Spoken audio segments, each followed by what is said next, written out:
अस्सलाम वालेकुम। उम्मीद है आप सब खैरियत से होंगे। और अभी आप रिसेंटली अपने पेपर दे के फ्री हुए हैं, थ्योरेटिकल पेपर।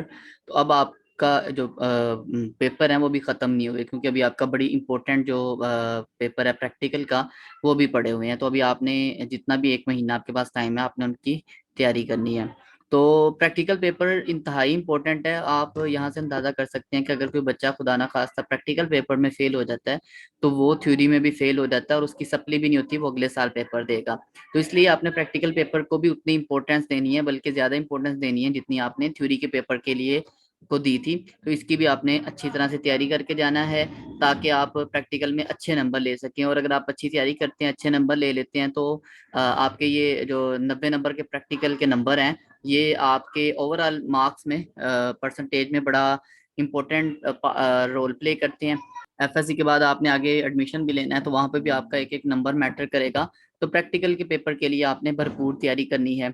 इस वीडियो में मैं आपको गाइड करूंगा कि केमिस्ट्री का जो पार्ट टू का, एफएससी का पार्ट टू का जो प्रैक्टिकल पेपर है उसका पैटर्न क्या होता है, कौन कौन से सवाल आते हैं, और इस दफा प्रैक्टिकल का पेपर क्या होगा। क्योंकि इस दफा सिलेबस जो है ना वो चेंज है, सिर्फ सेकंड ईयर में से पार्ट टू में से प्रैक्टिकल आएगा। पहले जो है वो पार्ट वन और पार्ट टू दोनों में से आता था प्रैक्टिकल।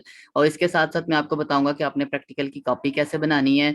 और इस वीडियो में या एक सेकंड वीडियो में बनाऊंगा कि आपने प्रैक्टिकल के पेपर के बारे में, जो प्रैक्टिकल्स हैं उनकी डिटेल्स या उनकी तैयारी के हवाले से जो है ना वो मैं आपको गाइड करूंगा, शॉर्टकट बताऊंगा कि आपने कैसे तैयार करने हैं। एक बात याद रखें कि 95% लैब्स में या 90% कह लें कि प्रैक्टिकल परफॉर्म नहीं होते। ठीक है। तो इसलिए ज्यादा इंपॉर्टेंट चीज होती है कि आपने याद करना है, और जो लिखना होता है वो ज्यादा इंपॉर्टेंट है। तो चलें, सबसे पहले मैं आपको बताता हूँ कि प्रैक्टिकल पेपर का पैटर्न क्या होता है, जो इससे पहले चल रहा था। पिछले 2 साल प्रैक्टिकल जो नहीं हुए कोविड की वजह से, उससे पहले जो प्रैक्टिकल का पैटर्न था जो चल रहा था वो ये था। अब आते हैं पेपर पैटर्न की तरफ। तो पेपर पैटर्न में ये है कि जो क्वेश्चन, ये आपका पेपर है, 30 नंबर का पेपर होता है। ठीक है। इस पेपर में जो क्वेश्चन नंबर 1 है वो आपको आता है साल्ट एनालिसिस। ठीक है। साल्ट एनालिसिस क्या होता है इस पे हम डिस्कशन करेंगे। ठीक है। अगर आपने किया हुआ है तो आपको इसका अंदाजा होगा कि what is salt analysis. 10 number का क्वेश्चन ही आता था। ठीक है।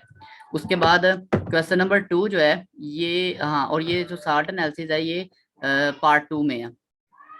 ठीक है। 12th क्लास में है, यानी सेकंड ईयर में है। ठीक है। जो सेकंड ईयर के प्रैक्टिकल का सिलेबस है उसमें है ये। और उसके बाद जो क्वेश्चन नंबर 2 है ये आता होता है टाइट्रेशंस में से। ठीक है। जो पहले का मैं आपको पैटर्न बता रहा हूँ कि पहले क्या चल रहा था। ठीक है। ये टाइट्रेशंस में से आता है। और ये जो टाइट्रेशंस हैं ये फर्स्ट ईयर में है, फर्स्ट ईयर में है। ठीक है। फर्स्ट ईयर के सिलेबस में से है। मतलब एक क्वेश्चन आता था सेकंड ईयर में से 10 नंबर का, एक फर्स्ट ईयर में से। और जो क्वेश्चन नंबर 3 था ये कहीं से भी आ सकता था। ये फर्स्ट ईयर में से भी और सेकंड ईयर में से भी 5 नंबर का जो है ना वो आता था। तो ये आपका टोटल 3 क्वेश्चन होते थे। 25 नंबर ही हो गए, 2 नंबर कॉपी के और 3 नंबर वाइवे के। मैं अभी आपको पेपर भी दिखाता हूँ। ये वो पेपर था जो पहले होता था, जो जो इसका पैटर्न होता था, उसमें ये तरतीब होती थी क्वेश्चंस की। अब उसके बाद इस दफा ये है, इस दफा जो है वो सेकंड ईयर में से प्रैक्टिकल सिर्फ आएगा, फर्स्ट ईयर में से प्रैक्टिकल नहीं आएगा। तो इसका मतलब जो क्वेश्चन नंबर 2 है टाइट्रेशन वाला, वो टाइट्रेशन में नहीं आएगा, और ना ही वो फर्स्ट ईयर में से आएगा, बल्कि वो किस में से आएगा, ये भी किस में से आएगा, सेकंड ईयर में। तो इस दफा आपका सारा प्रैक्टिकल का जो पेपर है वो सेकंड ईयर में से आना है। तो इसके लिए आपके लिए थोड़ी और आसानी होगी है। तो इसी तरह जो क्वेश्चन नंबर 3 है वो भी जो ना वो सिर्फ और सिर्फ किस में से आएगा, सेकंड ईयर में से आएगा। तो ये आपका पेपर पैटर्न है। लेकिन अब इस दफा हो सकता है कि क्वेश्चन 3 की बजाय 2 आ जाए। हो सकता है कि एक 13 नंबर का क्वेश्चन आ जाए, एक 12 नंबर का आ जाए।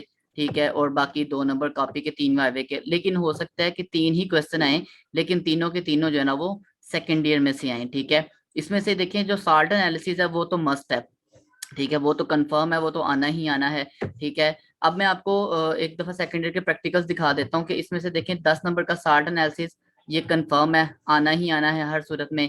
ठीक है। जो क्वेश्चन नंबर 2 और जो क्वेश्चन नंबर 3 है, इसमें से हो सकता है कि इसकी जगह एक ही क्वेश्चन आए या 2 भी आए, लेकिन ये सेकंड ईयर में से आएंगे। मैं अभी आपको दिखाता हूँ ये कौन से प्रैक्टिकल हैं। इसमें एक बात याद रखिएगा कि जो पेपर आता था ना उसमें ये लिखा होता था कि जो क्वेश्चन नंबर 2 और 3 है, इनकी आपने प्रोसीजर, मटेरियल रिक्वायर्ड और वो सारी चीजें आपने पहले 20 मिनट में आपने लिखनी होती थी, ठीक है।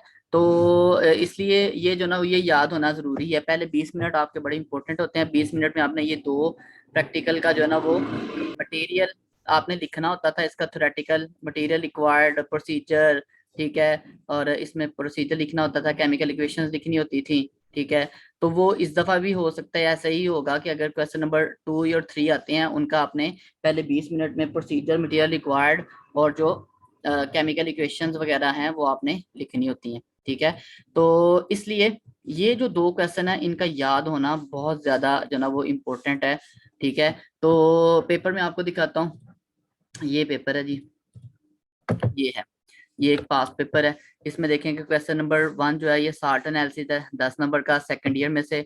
क्वेश्चन नंबर 2 वॉल्यूमेट्रिक एनालिसिस यानी टाइट्रेशन है, फर्स्ट ईयर में से आया था, लेकिन इस दफा वो आएगा किस में से, सेकंड ईयर में से आएगा। और क्वेश्चन नंबर 3 जो है ना वो detect the elements in the given sample of organic compound, ये भी सेकंड ईयर में से है, लेकिन ये कभी फर्स्ट ईयर में से आता था, सेकंड ईयर में से, लेकिन इस दफा सिर्फ और सिर्फ सेकंड ईयर में से आएगा।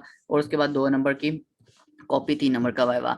अब हमने ये डिस्कस करना है कि इस दफा अगर क्वेश्चन नंबर जो 2 है और 3 है, इसमें कौन कौन से सवाल आ सकते हैं, क्योंकि क्वेश्चन नंबर 1 जो है ना वो शॉर्ट एनालिसिस हो गया, ये कंफर्म है, ये तो आना ही आना है। इन दो क्वेश्चंस की बात करते हैं कि अगर ये दो क्वेश्चन आते हैं या इनकी जगह कोई एक क्वेश्चन आता है तो वो कौन से प्रैक्टिकल होंगे। तो मैं आपको प्रैक्टिकल दिखाता हूँ, इधर कॉपी, ये आपके जो ना वो स्क्रीन पे नज़र आ रहे हैं प्रैक्टिकल्स, जो कि हैं इस दफ़ा उसमें आपके सिलेबस में होते हैं जो, ठीक है। इनमें सबसे पहले तो साल्ट एनालिसिस होता है, तो ज़्यादा मटेरियल है इस साल्ट एनालिसिस का, ज़्यादा मुश्किल भी वही है। तो मैं आपको एक वीडियो रिकॉर्ड करूंगा कि आप उसको कैसे उसमें से मैक्सिमम चीज़ें याद कर सकते हैं, ठीक है। उसके बाद दूसरी जो चीज़ है वो ये 7 प्रैक्टिकल्स हैं, ठीक है। ये जो 7 प्रैक्टिकल्स है ना ये आएंगे क्वेश्चन नंबर 2 में और क्वेश्चन नंबर 3 में। अगर दो क्वेश्चन आते हैं या अगर उनकी जगह एक क्वेश्चन आता है तो वो इन 7 क्वेश्चन में से आएगा, ठीक है ना। तो ये 7 क्वेश्चन में से इनमें देखें, ये जो पहला है ये डिटेक्शन का है, क्वालिटेटिव एनालिसिस है। इसी तरह ये भी डिटेक्शन का है, ठीक है। बाकी जो 5 है ना वो रिलेटिवली सिंपल हैं और आसान है, ठीक है। तो इन प्रैक्टिकल्स को आपने याद करना होगा और ये आपका प्रैक्टिकल का पेपर होगा। जाहिर है कोई भी आप कॉपी ले लें प्रैक्टिकल की, अच्छी सी कोई भी जो आपको अच्छी लगती है किसी भी कंपनी की, ठीक है। ये हसनाउल्ला साहब वाली एक है मेरे पास, ये जो आपको नजर आ रही स्क्रीन पे, ये भी अच्छी कॉपी है, कोई भी कॉपी ले लें। तो अब मैं आपको बताता हूँ कि आपने पेपर में ये आपको पेपर में पता चल गया कि क्या क्या करना है। तो ये आपके ये जो 7 प्रैक्टिकल्स है ना, इनका मैं बार बार ये बता रहा हूँ, ये आपने पहले 20 मिनट में लिखने होंगे। इसमें से अगर एक सवाल आता है या इनमें से दो सवाल आते हैं, ये पहले 20 मिनट में आपने इसको सॉल्व करना होगा, ठीक है। इसमें अगर आप देखें तो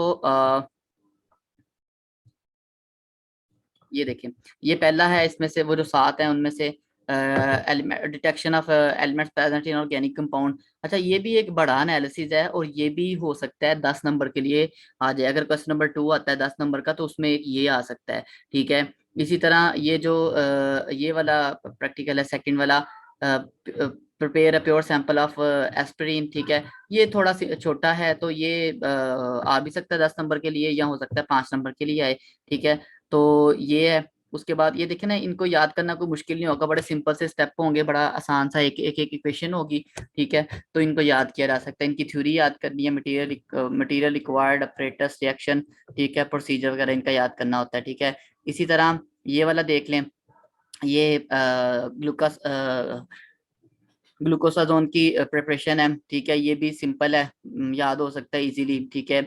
इसी तरह आपने जो ना वो ये आयोडोफॉर्म की प्रिपरेशन है, ठीक है। ये इसमें ना मतलब 4 प्रिपरेशन हैं, ठीक है। ये एक अमोनियम अमाइन कॉम्प्लेक्स की प्रिपरेशन है।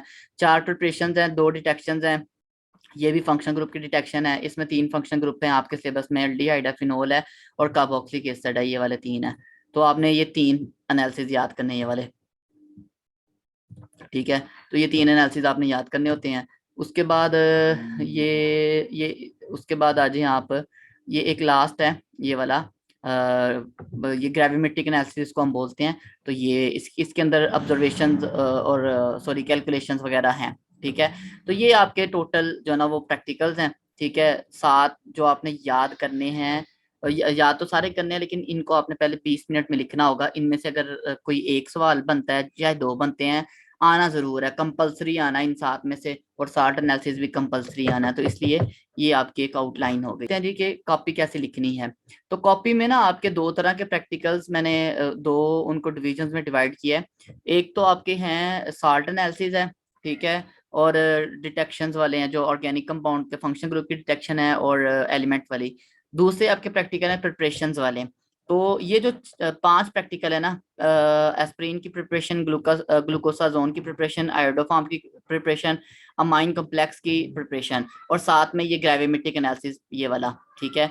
इन पांचों को आपने कॉपी के ऊपर, आपके दो तरह के पेजेस होते हैं। एक होते हैं ये इस तरह के पेज होंगे जिसमें एक साइड साफ होगी और एक लाइनों वाली होगी। तो इन पांच प्रैक्टिकल्स को आपने इन पेजेस पे लिखना है। और इसमें मैंने आपको स्क्रीन पे शो किया हुआ है कि लाइनों वाले पेज पे आपने सबसे ऊपर प्रैक्टिकल का टाइटल लिखना है, मतलब जो भी है ये है, to prepare a pure sample of aspirin की जगह आप यहाँ पे लिखेंगे preparation of pure sample of preparation of of pure sample of, बाकी सारा वैसे आ जाएगा, ठीक है। Preparation of a pure sample of aspirin, ये आप टाइटल में यहाँ पे लिख देंगे, ठीक है। सबसे ऊपर आपका टाइटल आएगा यहाँ पे प्रैक्टिकल, ठीक है। उसके बाद आप यहाँ पे थ्योरी की हेडिंग देंगे, ठीक है। उसके बाद मटेरियल रिक्वायर्ड लिखेंगे, प्रोसीजर लिखेंगे। ये चार चीजें आप लिखेंगे लाइनों वाले पेज पे, ठीक है। हाँ, उसके बाद जो केमिकल इक्वेशंस होंगी उनको आप साफ पेज पे इसी के सामने लिखेंगे। मतलब ये है कि अगर ये यहाँ से शुरू किया प्रैक्टिकल, तो इस पेज पे केमिकल इक्वेशंस लिख दें, और डायग्राम अगर बनाना चाहते हैं तो बना दें, जरूरी नहीं होता ना ही पेपर में बनानी है, लेकिन अगर आपको शौक है बनाने का तो आप बना सकते हैं, ठीक है। हाँ, एक प्रैक्टिकल जो इसमें है ये वाला लास्ट वाला बेरियम वाली, इसके अंदर आपके पास कैलकुलेशंस हैं, ठीक है। तो वो कैलकुलेशंस भी आपने जो ना वो साफ पेज पे करनी है, ठीक है, उनको लाइन वाले पेज पे नहीं करना। और एक सबसे इम्पोर्टेंट बात कि ये जो आपका साफ पेज होता है, इस पे हमेशा आप लेड पेंसिल यूज करते हैं। इस पे आपने पेन या इंक कोई भी यूज नहीं करनी। इसके ऊपर हाशिए भी लगाएंगे तो लेड पेंसिल से लगाएंगे, कच्ची पेंसिल से लगाएंगे, ठीक है। तो इसलिए ये इन दोनों में फर्क है। इस पे पेन नहीं यूज करना, मार्कर नहीं यूज करना। इसके ऊपर आप लेड पेंसिल से केमिकल इक्वेशन लिखेंगे, लेड पेंसिल से डायग्राम बनाएंगे, कैलकुलेशंस करनी है तो वो भी रेड पेंसिल से। और अगर कोई रिजल्ट होता है आपका एक्सपेरिमेंट का, जो रिजल्ट होता है, बल्कि एक इंपॉर्टेंट बात, वो सारे एक्सपेरिमेंट में आपने एक रिजल्ट लिखना होता है, ठीक है। तो वो रिजल्ट भी आप इस साफ पेज पे लिखते हैं और लेड पेंसिल से लिखते हैं, ठीक है। तो ये आपका पहले जो पांच प्रैक्टिकल हैं, इनको आपने लाइन वाले पेज पे लिखना है, और साफ पेज पे उनकी केमिकल इक्वेशन, डायग्राम और कैलकुलेशंस रिजल्ट लिखने हैं। बाकी उनकी टाइटल, थ्योरी, मटेरियल रिक्वायर्ड और प्रोसीजर वगैरह आप लिखेंगे लाइन वाले पेज पे, ठीक है। दूसरे जो आपके प्रैक्टिकल हैं जिसमें ये वाला आ जाते हैं आपके चार प्रैक्टिकल्स, ठीक है, तीन बल्कि। एक इनमें साल्ट एनालिसिस आ गया, एक detection of elements present in the given organic compound आ गया, एक detection of function group in the given organic compound. ये जो तीन तरह के डिटेक्शंस हैं, इनको क्वालिटेटिव एनालिसिस भी हम कहते हैं। ये आपने इन पेजेस पे, आपकी कॉपी पे इस तरह के पेज होंगे, यहाँ पे आप एक्सपेरिमेंट लिखेंगे, ठीक है। इन यहाँ पे आप लिखेंगे, मतलब ये जो आपका है कॉपी पे बने होते हैं, वैसे मैं आपको दिखा देता हूँ। ऐसे ही लिखा होता है, कॉपी से देख के आपने लिखना होता है। तो कॉपी खुद बनाएं, बनी बनाई कॉपी ना लें, खुद बनाएंगे तो आपको याद भी हो जाएगा। ये देखें, ये आप इस तरह से लिखेंगे वो वाला, इधर एक्सपेरिमेंट के जो परफॉर्म किया है, ऑब्जर्वेशन क्या आई है और उससे आपने क्या नतीजा निकाला है, ये आप इस तरह से वहीं पे लिख देंगे इसी तरह से, ठीक है। इसी तरह जो सार्ट एनालिसिस है, वो उसकी भी मैं एग्जांपल आपको दिखा देता हूँ एक किसी ग्रुप का।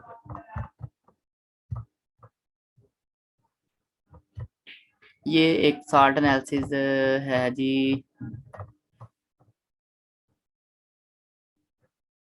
ये है, ठीक है। ये आपको एक स्क्रीन पे नजर आ रहा है साल्ट एनालिसिस, ये सिल्वर का, सिल्वर के लिए एक है। तो आपने इसी तरह उसको एसिड रेडिकल के लिए, बेसिक रेडिकल के लिए अलग अलग से रिकॉर्ड कर लेना। कॉपी से देख के लिखना है सिंपल, ठीक है। लेकिन अगर आप उसको देख के भी लिखते हैं तो आपको बड़ा फायदा होगा कि आपको वो याद होना शुरू हो जाएंगे, ठीक है। तो ये आपका एक मैंने आपको थोड़ा सा ओवरव्यू दिया कि आपने किस तरह से इसको कॉपी को बनाना है।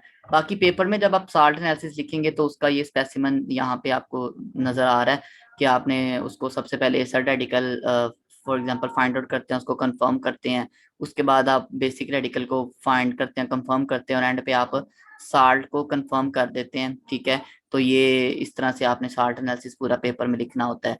लेकिन ठीक है, तो ये आपका पेपर का एक ओवरव्यू था, एक आउटलाइन थी। ठीक है, इस हवाले से मजीद कोई क्वेश्चन हो तो आप पूछ सकते हैं। सेकंड वीडियो में मैं आपको बताऊंगा कि साल्ट एनालिसिस कैसे याद करना है आपने, या जो प्रैक्टिकल होते हैं उनके लिए शॉर्टकट क्या है याद करने के लिए, कितना कुछ आप याद कर सकते हैं। जाहिर है सारा याद होना मुमकिन नहीं होता, तो आप जितना मैक्सिमम याद कर सकते हैं वो आप याद करके जाएं, ताकि आपका अच्छे से अच्छा प्रैक्टिकल हो। तो इसको आप इन टच रहें, सब्सक्राइब करें, ताकि अगर अगली वीडियो आती है तो आपको पता चल जाए कि वो क्या सूरत हाल है। मजीद कोई अपडेट हुई इस वाले से तो वो भी मैं यहाँ पे अपलोड कर दूंगा, और जिस दिन इंशाल्लाह पेपर होगा वो मैं पेपर भी अपलोड कर दूंगा इसी चैनल के ऊपर। वो आप देख लीजिएगा कि पेपर क्या आ रहा है। जो पहले ग्रुप का होगा उसके बाद बाकियों को पता चल जाएगा कि क्या सूरत हाल है, पैटर्न क्या आ रहा है। वो उसी तरह से बाकी बच्चे अपना तैयारी करके जाएंगे। ओके जी, अल्लाह हाफिज़।